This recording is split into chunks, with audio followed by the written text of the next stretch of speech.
सत्संग से ये हमारे भागवत कथा के अंदर बहुत ही सुंदर एक कथा आती है, एक कहानी आती है कि जो राजा परीक्षित थे 7 दिन के अंदर उसकी मृत्यु थी।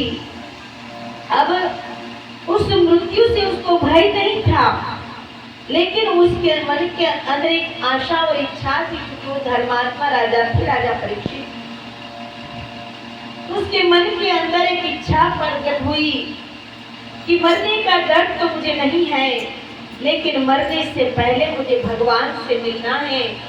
क्या दुनिया में ऐसा कोई व्यक्तित्व है जो मुझे भगवान से मिला दे?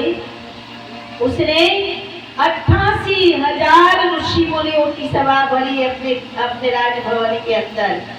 1, 2, 200, 400 नहीं, 88,000 की सभा भरी और सबके बीच में एक ही प्रश्न रखा कि मुझे भगवान से मिलना है, क्या मुझे कोई भगवान से मिला सकते हैं? आज ये केवल राजा परीक्षित का प्रश्न नहीं है, ये सारी संसार के तमाम जीवों का ये प्रश्न है कि हम आए हैं भगवान को मिलने के लिए, लेकिन कौन मिला सकता है? बस उसी को ढूंढना है, वही हमारा समय और जीवन उसी में लगाना है। अब देखिए, राजा परीक्षित के पास तो थोड़ा ही समय था, 7 दिन का।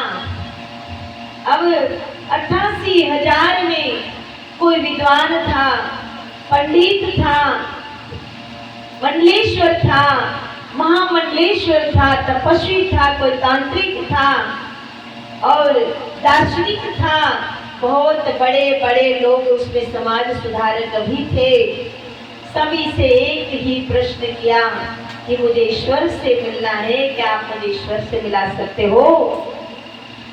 अब सोचिए आप, 88,000 की सभा भरी, लेकिन अफसोस की बात है कि उस 88,000 में से एक भी उसे तत्वदर्शी ज्ञानी नहीं मिला जो उसे ईश्वर से मिला दे। तब सुखदेव जी को आना पड़ा। राजा परीक्षित की सभा के अंदर जब सुखदेव जी आते हैं तो सुखदेव जी ने यही कहा, हे राजन, तेरे पास तो अभी बहुत समय है, अगर तू मुझे अंतिम श्वास में भी बुला लेता ना, तो भी मैं तुझे ईश्वर का दर्शन करा देता, ईश्वर से मिला देता। देखिए, ये है ज्ञानियों की विशेषता। अगर अंत समय में भी हमारे सामने आ जाते ना, तो भी हमें ईश्वर से मिला देते। ये ज्ञानियों का कार्य होता है। वो संसार के अंदर हमारे जीवन को परिवर्तन कर सकते हैं, हमारे जीवन के अंदर एक आध्यात्मिक क्रांति ला सकते हैं। उसी की शरण में बैठना चाहिए। पर हमारी हमदर्दी ये है कि हम नहीं बैठना चाहते हैं, नहीं बैठना चाहिए, वही हम समय बुरा लगा देते हैं। और जब हम समझाने के लिए आते हैं तो कहते हैं बहन जी समय ही नहीं है। बहुत अच्छी बात आप लोगों ने हमको बता दिया कि समय नहीं है, लेकिन हम आपकी बात पर सहमत नहीं हैं, क्योंकि भगवान ने आपको समय, शरीर और श्वास दिया, वो अभी आपके पास है। आप सोच लीजिए, क्या नहीं है आपके पास?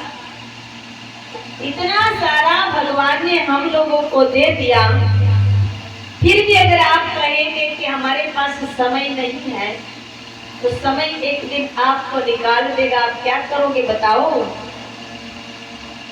क्या कर पाओगे? और समय बड़ा बलवान है, ये हमारे संसार के सभी लोग कहते हैं। इसीलिए भजन के अंदर भी बताते हैं कि समय बड़ा